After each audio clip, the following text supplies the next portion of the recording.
முதல் வாசகம் திருத்தூதர் பணிகள் நூலிலிருந்து வாசகம். அதிகாரம் 8 இறைவசனங்கள் 26 40 முடிய. பின்பு ஆண்டவரின் தூதர் பிலிப்பிடம், நீ எழுந்து எருசலேமிலிருந்து காசாவுக்கு செல்லும் வழியாக தெற்கு நோக்கி போ என்றார். அது ஒரு பாலைநிலப்பாதை. பிலிப்பு அவ்வாறே புறப்பட்டு போனார். அப்போது எத்தியோப்பியா அரச அலுவலர் ஒருவர் எருசலேம் சென்று கடவுளை வணங்கிவிட்டு திரும்பி சென்று கொண்டிருந்தார். அவர் ஓர் அலி, எத்தியோப்பிய அரசியான கந்தகியின் நிதியமைச்சர். அவர் தமது தேரில் அமர்ந்து ஏசாயாவின் இறைவாக்கு நூலை படித்து கொண்டிருந்தார். தூய ஆவியார் பிலிப்பிடம், நீ அந்த தேரை நெருங்கிச் சென்று அதனோடு கூடவே போ என்றார். பிலிப்பு ஓடிச் சென்று அவர் ஏசாயாவின் இறைவாக்கு நூலை வாசிப்பதை கேட்டு, நீ வாசிப்பதின் பொருள் உமக்கு தெரிகின்றதா என்று கேட்டார். அதற்கு அவர், யாராவது விளக்கி காட்டாவிட்டால் எவ்வாறு என்னால் தெரிந்து கொள்ள முடியும் என்று கூறி தேரில் ஏறி தன்னோடு அமருமாறு பிலிப்பை அழைத்தார். அவர் வாசித்து கொண்டிருந்த மறைநூல் பகுதி பின்வருமாறு: அடிப்பதற்கு இழுத்துச் செல்லப்பட்ட ஆட்டுக்குட்டி போலும் உரோமம் கத்தரிப்போன் முன்னிலையில் கத்தாத செம்மறி போலும் அவர் தம் வாயை திறவாதிருந்தார். தாழ்வுற்ற நிலையில் அவருக்கு நீதி வழங்கப்படவில்லை. அவருடைய தலைமுறையை பற்றி எடுத்துரைப்பவன் யார்? ஏனெனில் அவருடைய உயிர்தான் எடுக்கப்பட்டுவிட்டதே. அவர் பிலிப்பிடம், இறைவாக்கினர் யார் குறித்து இதை கூறுகிறார்? தம்மை குறித்தா அல்லது மற்றொருவரை குறித்தா? தயவு செய்து கூறுவீரா என்று கேட்டார். அப்போது பிலிப்பு இந்த மறைநூல் பகுதியிலிருந்து தொடங்கி இயேசுவை பற்றிய நற்செய்தியை அவருக்கு அறிவித்தார்.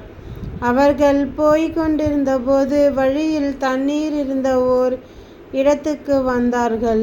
அப்போது அவர், இதோ தண்ணீர் உள்ளதே, நான் திருமுழுக்கு பெற ஏதாவது தடை உண்டா என்று கேட்டார். உடனே அமைச்சர் தேரை நிறுத்த கூறினார். பிலிப்பு அமைச்சர் ஆகிய இருவரும் தண்ணீருக்குள் இறங்கினர். பிலிப்பு அவருக்கு திருமுழுக்கு கொடுத்தார். அவர்கள் தண்ணீரிலிருந்து வெளியேறிய உடனேயே ஆண்டவரின் ஆவியார் பிலிப்புவை எடுத்துச் சென்று விட்டார். அமைச்சர் அதன் பின் அவரை காணவில்லை. அவர் மகிழ்ச்சியோடு தம் வழியே சென்றார். பின்பு பிலிப்பு ஆசோத்து என்னும் இடத்தில் காணப்பட்டார்.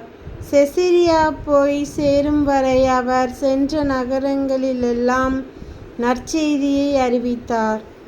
இது ஆண்டவர் வழங்கும் அருள்வாக்கு. இறைவா, உமக்கு நன்றி. நற்செய்தி வாசகம். புனித யோவான் எழுதிய நற்செய்தியிலிருந்து வாசகம்.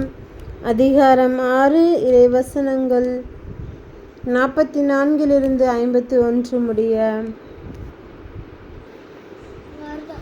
என்னை அனுப்பிய தந்தை ஈர்த்தாலொழிய எவரும் என்னிடம் வர இயலாது. என்னிடம் வருபவரை நானும் இறுதி நாளில் உயிர்த்தெழச் செய்வேன். கடவுள் தாமே அனைவருக்கும் கற்றுத்தருவார் என இறைவாக்கு நூல்களில் எழுதியுள்ளது. தந்தைக்கு செவிசாய்த்து அவரிடமிருந்து கற்றுக்கொண்ட அனைவரும் என்னிடம் வருவர். கடவுள் தாமே கற்றுத்தருவார் என்பதிலிருந்து தந்தையை எவராவது கண்டுள்ளார் என்று பொருள் கொள்ளக்கூடாது.